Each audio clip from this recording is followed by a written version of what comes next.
Is a beer keg bulletproof? We're gonna go up to higher and higher caliber bullets, shooting this beer keg with everything from a 22 all the way up to a shotgun slug, and see how they hold up.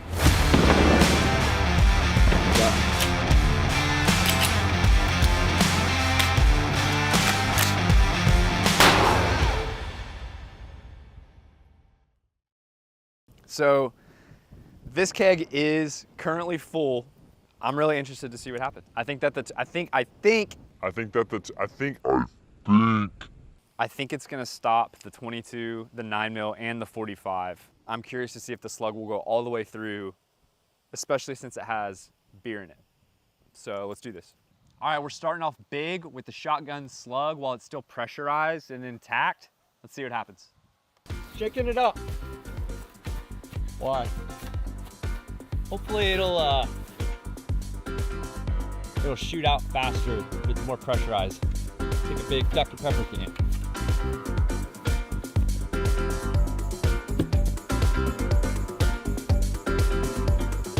It's like 700 pounds.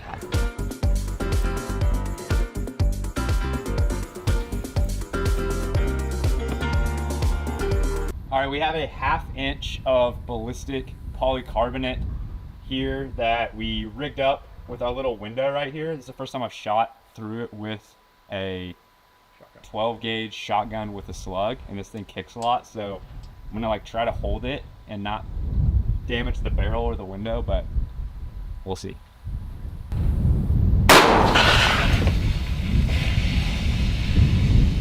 Whoa!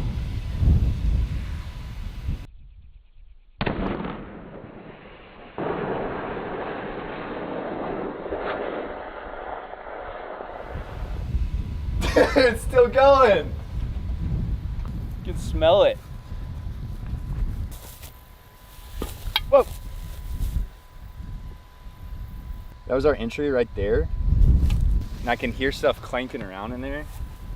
And it looks like the lid or the tap or whatever this is also like blew out. Because I think that there was like multiple holes coming out of it. And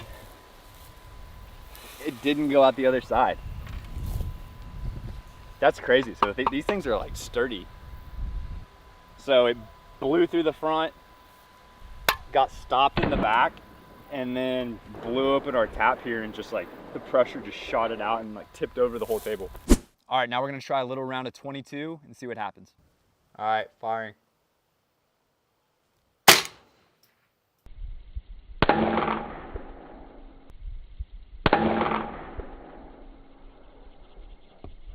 I thought I saw some bubbles. Yeah, there are some bubbles here. So I'd be interested to see what the slow-mo looks like, but it looks cracked and there's bubbles coming through. So I think it's in there. So that's pretty surprising. All right, we have a 9mm PSA AR. Let's see how it does.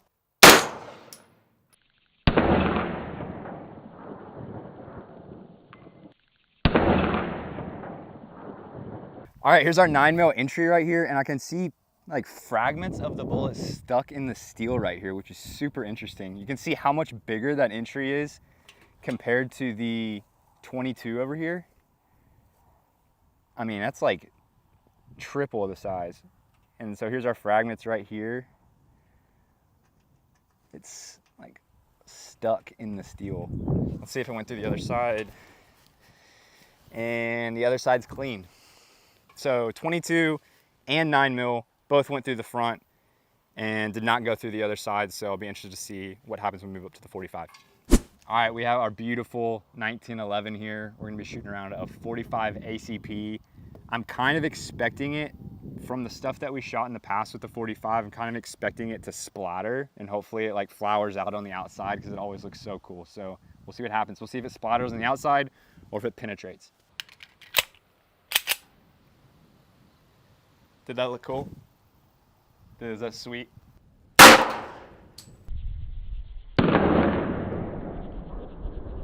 It did not penetrate at all. It's just such a fat bullet.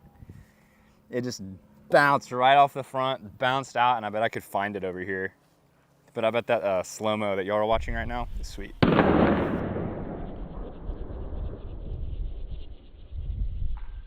All right, we are moving up to our Ruger Redhawk 44 Magnum. I think it's gonna go through one side and stop on the other.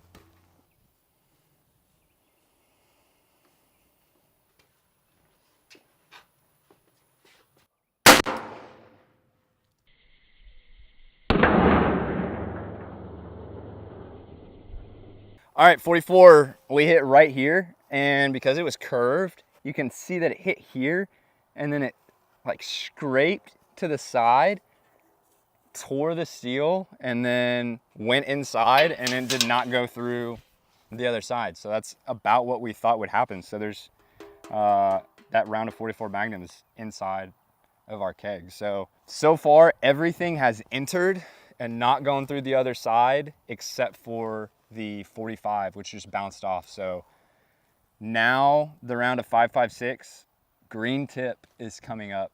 Do we think that it's going to go through both sides? I'm going to guess yes. I'm gonna guess yes. Let's try it. So we're going to be shooting this custom Yee AR, and I think it's going to go through both sides, even though there's not any beer left in it. Well, because if there was beer, then that would stop it more. Yeah, so I'm going to say because there's no beer in it, we get a clean pass through both sides. Let's see.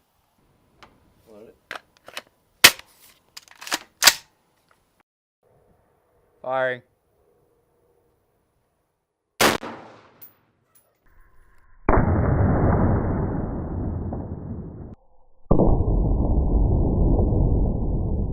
Yeah, so here's our 5.56, and then so that was like a perfect clean circle. The slug was a pretty nice little circle too, but you see the steel is like kind of shredded in there. And moment of truth, it did go through the other side. So that's really interesting. It went in a perfect circle, and then it must have like tumbled once it hit and turned to the side, and then it came out sideways from the back. So the 5.56 was the only one out of everything that we shot that made it through both sides. There you go. All right, thank you guys for watching. We'll catch you in the next episode of Yee Life.